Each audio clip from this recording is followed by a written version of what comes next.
Financial department అధికారులకు అందరికీ పేరు పేరున నమస్కారాలు.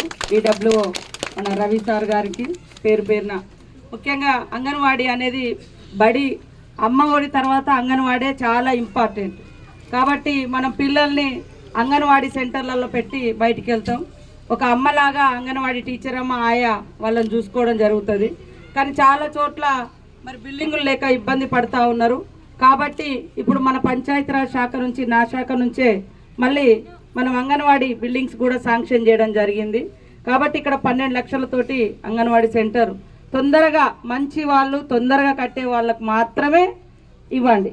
నాకు దగ్గర నీకు దగ్గర కాదు, టైం బాండ్ క్వాలిటీగా కట్టే వాళ్ళకి ఇవ్వండి. ఎందుకంటే అంగన్వాడీ సెంటర్ అనేది చాలా ఇంపార్టెంట్.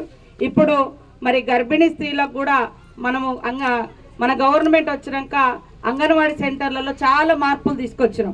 పిల్లలకు యూనిఫామ్స్ ఇస్తూ ఉన్నాము, స్కూల్ లాగానే బల్లలు ఇస్తూ ఉన్నాం, టేబుల్ ఇస్తూ ఉన్నాం, కింద కూర్చోవడానికి మ్యాట్లు ఇస్తాను, ఆడుకోవడానికి మరి అన్నీ కలిపి 57 రకాల వస్తువులను అంగన్వాడీ సెంటర్స్కి ఇస్తూ ఉన్నాం.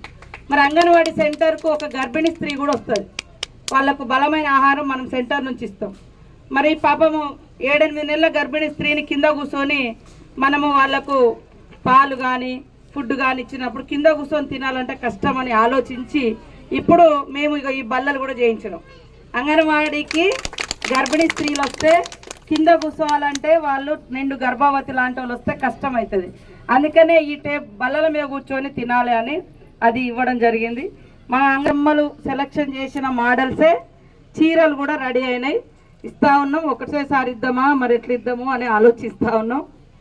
అదే కాకుండా అంగన్వాడీ సెంటర్లలో ఎగ్ బిర్యానీ పెట్టినాం, గంట పెట్టినాం. ఇప్పుడు పొద్దటి ముద్ద ఏం పేరు పెట్టాలని ఆలోచన ఉన్నది. బ్రేక్ఫాస్ట్ అంటే అందరికి తెలియదు. నేనేమనుకుంటాను పొద్దటి ముద్ద టిఫిన్, పిల్లలకు టిఫిన్ కూడా పెట్టిద్దామని. ఇంతకుముందు టిఫిన్ లేదు అంగన్వాడీ సెంటర్లకు వచ్చేటోళ్ళకు. కాబట్టి ఇక్కడ ఉన్న వాళ్ళు కూడా ఎవరైనా మంచి పదం వెతుకుతే వెతకండి, ఏమనాలి. పొద్దున వాళ్ళకి టిఫిన్ పెట్టేదాన్ని మన ఊర్లలో సర్దిపూ అంటే రాత్రి అవుతాయి కానీ మన అయ్యవాళ్ళు సరే అట్లా అన్ని పెడతా ఉన్నాం. కాబట్టి ఇవాళ మన పంచాయతీరాజ్ శాఖ నుంచి కూడా దాదాపుగా 1.5 కోట్లతోటి ఈ గ్రామంలో మరి డ్రైనేజీలు కానీ సీసీ రోడ్లు కూడా పోయడం జరిగింది. మొన్ననే ప్రారంభించినాం.